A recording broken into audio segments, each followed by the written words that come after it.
Think low-fat, organic or gluten-free means healthier. Think again.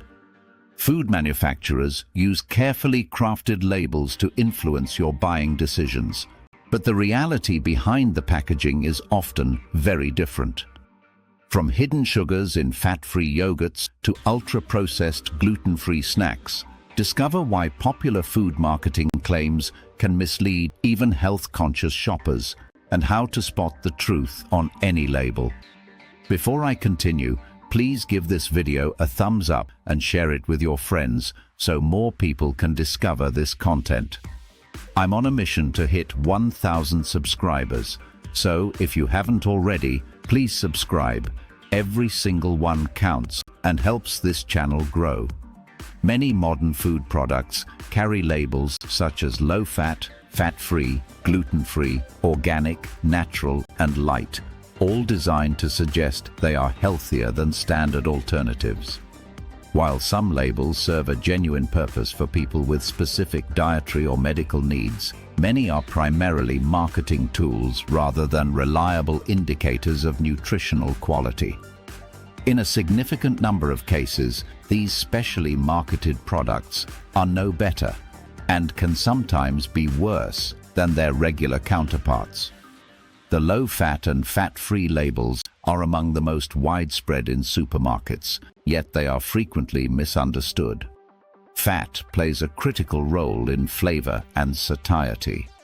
When it is removed from foods such as yogurt, salad dressings, or desserts, manufacturers must compensate by adding sugar, starches, artificial flavorings, or thickening agents to restore palatability and texture. As a result, a product labeled low-fat may contain significantly more sugar and undergo considerably more processing than the full-fat original.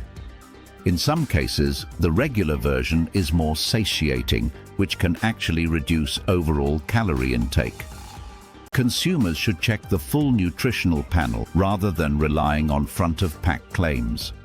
Gluten-free products are essential for individuals with celiac disease or clinically diagnosed gluten sensitivity. However, for the majority of the population without these conditions, gluten-free does not automatically mean healthier. Many gluten-free breads, cakes, and snacks are produced using refined rice flour, potato starch, or tapioca starch.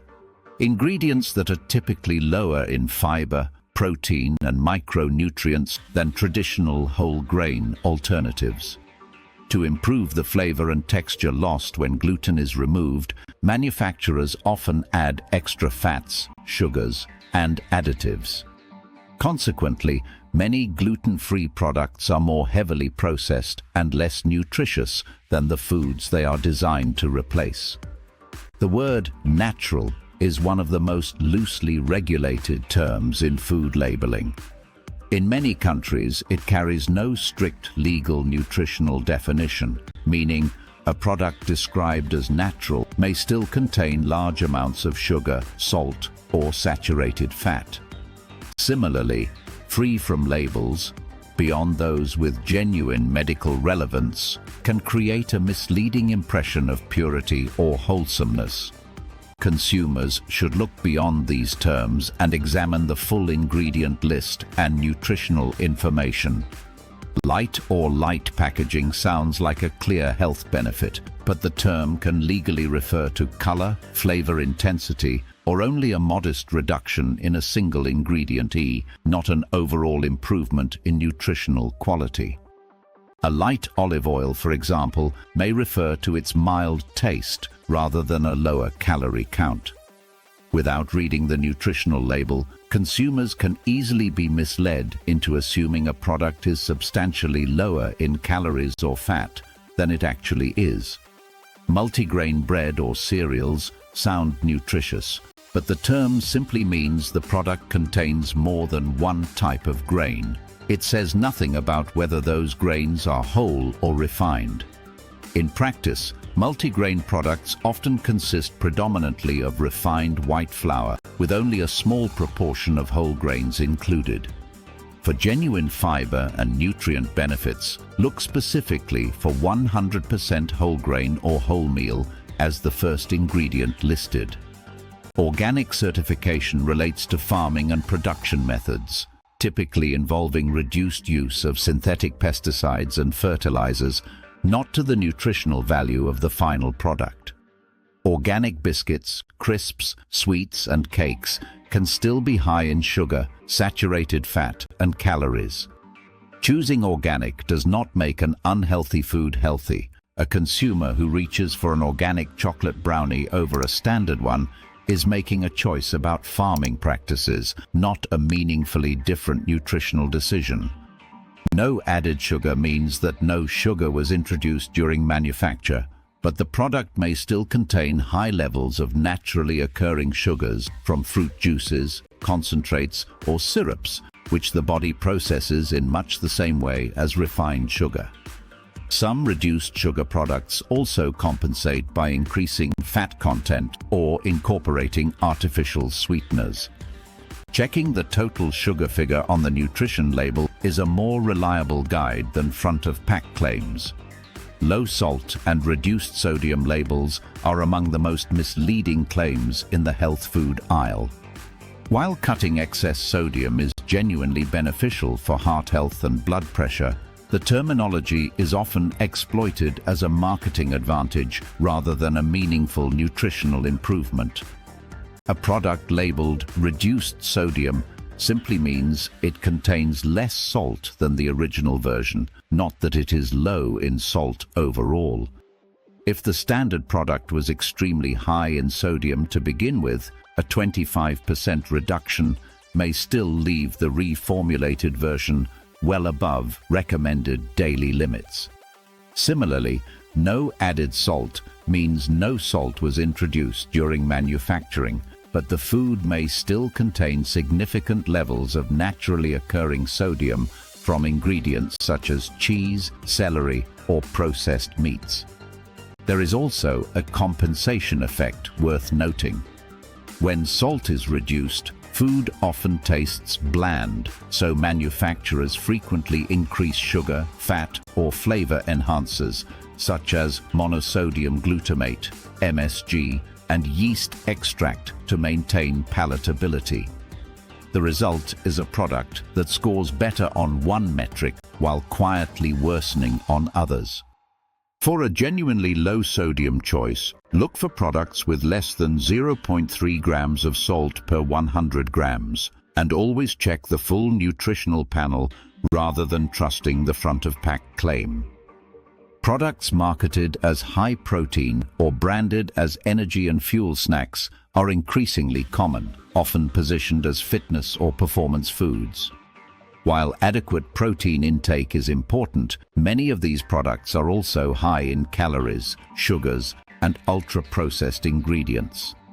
A protein bar that contains 20 grams of protein but is also laden with sugar syrups, hydrogenated oils, and artificial additives may not represent a nutritionally superior choice compared to simpler, whole food alternatives such as eggs, legumes, or unsalted nuts. A common thread running through many of these specially labeled products is that they belong to the category of ultra-processed foods, items manufactured using refined ingredients and a range of additives designed to optimize shelf life and consumer appeal. These often include preservatives, which help prevent spoilage and extend freshness, stabilizers and emulsifiers, which maintain texture and keep ingredients from separating, and artificial flavorings, which are chemically produced compounds created to mimic natural tastes. Even when one ingredient is reduced or removed, the end product may remain highly processed and nutritionally inferior to simpler, less modified foods. Regular versions sometimes contain fewer ingredients and undergo far less industrial alteration. Beyond the nutritional content itself, health-focused labels create a well-documented psychological phenomenon known as the health halo effect. When consumers perceive a product as healthy based on a single positive claim, they tend to assume the entire product is good for them and may eat larger portions or consume it more frequently as a result. Ironically, this can lead to higher overall calorie intake and poorer dietary patterns than if the consumer had eaten the regular version mindfully. Labels such as low-fat, gluten-free, natural, organic, no added sugar, and high protein highlight a single characteristic while often obscuring the overall nutritional picture. In many cases, regular foods consumed in moderation are simpler, less processed, and more nutritionally balanced than their specially marketed equivalents. A more reliable approach is to read the full ingredient list, consider the degree of processing, and prioritize whole or minimally processed foods. Rather than trusting the large claims on the front of the pack, focus on the small print. That is where the nutritional reality is found. Found this useful? You're not alone in being misled by food labels. Share this video with someone who needs to see it. Drop your thoughts in the comments below. Which label surprises you most? And subscribe for more no-nonsense nutrition insights. If this changed how you'll shop, give it a like. The truth about your food is always worth sharing.